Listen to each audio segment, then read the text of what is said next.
7 মাসের এক শিশুকে ধর্ষণ খুন করার চেষ্টা, যে ভয়ঙ্কর ঘটনা ঘটেছে, এই ঘটনায় পক্সো আদালত মৃত্যুদণ্ডের সাজা শোনালো। আমাদের সঙ্গে রয়েছেন আমাদের প্রতিনিধি আবির দত্ত। আবিরের কাছে আসবো, কিন্তু তার আগে এই ঘটনা আপনাদের সামনে তুলে ধরবো যে কোন প্রেক্ষিতে আজকে আদালত বিরলের মধ্যে বিরলতম আখ্যা দিল।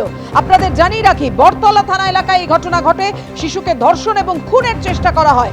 ফুটপাতবাসী 7 মাসের শিশুকে অপহরণ করে ধর্ষণ ও খুনের চেষ্টা, বিরলের মধ্যে বিরলতম অপরাধ। পক্সো আদালতে মৃত্যুদণ্ডের ঘোষণা হলো। 78 দিনের মধ্যে দোষী সাব্যস্ত করে অপরাধীর ফাঁসির সাজা শোনালো আদালত। বিস্তারিত জানাবেন আমাদের প্রতিনিধি আবির। আবির,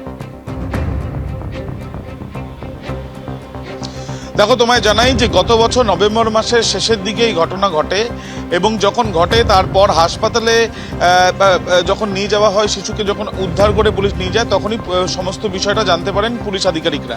মূলত যেটা অভিযোগ সেটা হচ্ছে যে এক 7 মাসের শিশুকন্যা, তাকে ফুটপাতে বরতলা থানা অঞ্চলে ফুটপাতে তিনি থাকতেন, তার ফ্যামিলির সদস্যদের সঙ্গে সে থাকতো এবং সেখান থেকে তাকে প্রথমে অপহরণ করা হয় এবং তারপরে যৌন নির্যাতন এবং তারপর তাকে খুনের চেষ্টা করা হয়। এই মামলায় যেটা জানা যাচ্ছে যে রাজীব ঘোষ নামে এক ব্যক্তিকে গোপীবল্লভপুর ঝাড়গ্রাম থেকে গ্রেপ্তার করা হয় এবং তারপর 78 দিনের মাথায় তার আজকে সাজা ঘোষণা হয়েছে। নগরদয়রা আদালতের পক্সো আদালত থেকে তাকে আজকে মৃত্যুদণ্ডের সাজা দেওয়া হয়েছে। এবং তোমায় জানিয়ে রাখি, যেটা পুলিশ সূত্র থেকে আমরা জানতে পারছি যে পক্সো 6 যে ধারা রয়েছে সেই ধারার পরিপ্রেক্ষিতেই তাকে মৃত্যুদণ্ড দেওয়া হয়েছে। মোট 5টি ধারায় তার বিরুদ্ধে ছিল এবং যেটা আমরা জানতে পারছি যে এই যে 5টি ধারা, তার মধ্যে অন্যতম বিএনএস এর 137, 140, 65 ক্লস 2, 118 এবং বিএনএস এর ধারা এগুলো ছিল। এছাড়াও পক্সো 6এও মামলা ছিল, যে পরিপ্রেক্ষিতে আজকে তার সাজা ঘোষণা হয়েছে। পুলিশ সূত্র থেকে যেটা আমরা জানতে পারছি যে রাইট ব্লকার সিস্টেম এবং গেট প্যাটার্ন মেথড, এই দুটো যে বিষয়কে সামনে রেখেই তারা বেশ কিছু ডিজিটাল এভিডেন্স সংগ্রহ করেন, যেখানে সিসিটিভি ক্যামেরা ফুটেজ এবং একটি মোবাইল ফোনের ফুটেজ, সেখান থেকে দেখা যায় যে এই যে ব্যক্তি, সন্দেহভাজন ব্যক্তি, তার সে হেঁটে যাচ্ছে। পরবর্তীকালে সিএফএসএল এর মাধ্যমে জেলে গিয়ে, প্রেসিডেন্সি কারেকশনাল হোমে গিয়ে সেটা পরীক্ষা করা হয়, সেই রিপোর্ট আদালতে জমা দেওয়া হয়েছে এবং অন্যান্য বেশ কিছু সিসিটিভি ক্যামেরায় তার গতিবিধি, সেগুলোকেও প্রেজেন্টেশনের পাওয়ার পয়েন্ট প্রেজেন্টেশনের মাধ্যমে আদালতের কাছে রাখা হয়েছে।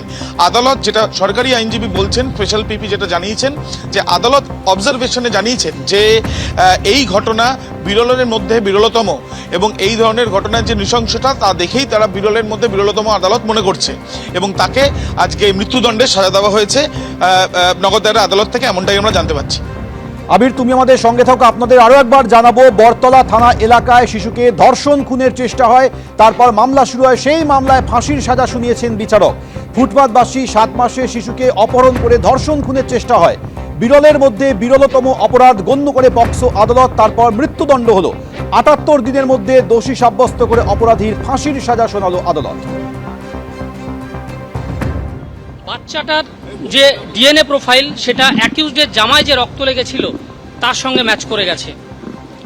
আমরা এখানে গুগল আর্থ ম্যাপিং করেছিলাম, যেটা কোর্টের বুঝতে সুবিধা হয় কিভাবে ক্রাইমটা হয়, সেটা প্রেজেন্টেশনের মাধ্যমে এবং রাইট ব্লকারের মাধ্যমে কোর্টকে দেখানো হয়েছে এবং কোর্ট এটা কনভিন্সড হয়েছেন যে এটা বিরল থেকে বিরলতম ঘটনা।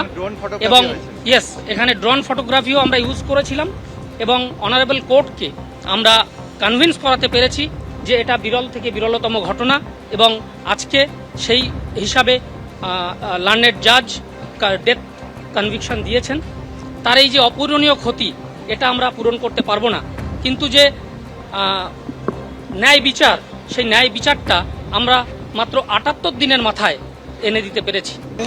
আদালত এটাকে বিরল থেকে বিরলতম মনে করি। এটা ডেথ সেন্টেন্স, কারণ ডেথ সেন্টেন্স দিতে গেলে যে কোনো ফ্যাক্টকে বিরল থেকে বিরলতম হতে হয় এবং সেই পার্টটাই আমাদের সকাল থেকে আজকের হিয়ারিং ছিল, যেটা আমরা করেছি এবং লার্নেড কোর্ট আমার সাবমিশন বা আমাদের স্টেটের সাবমিশনটা মেনে নিয়েছেন এবং আলটিমেটলি লার্নেড কোর্ট বলেছেন যে এই ক্ষেত্রে লার্নেড কোর্ট ডিটেলস তার অবজারভেশনটা পড়ে শোনান এবং তিনি বলেন যে এই অ্যাকিউজ পার্সনের সোসাইটিতে বেঁচে থাকার কোনো অধিকার নেই।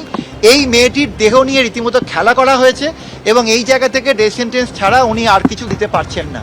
সুতরাং এই জায়গা থেকে দাঁড়িয়ে উনি ডেথ সেন্টেন্স আজকে দিলেন এবং 10 লক্ষ টাকা মেয়েটির বাড়ির লোককে দেওয়ার জন্য একটা সুপারিশ করলেন ডিএলএস এর উপরে।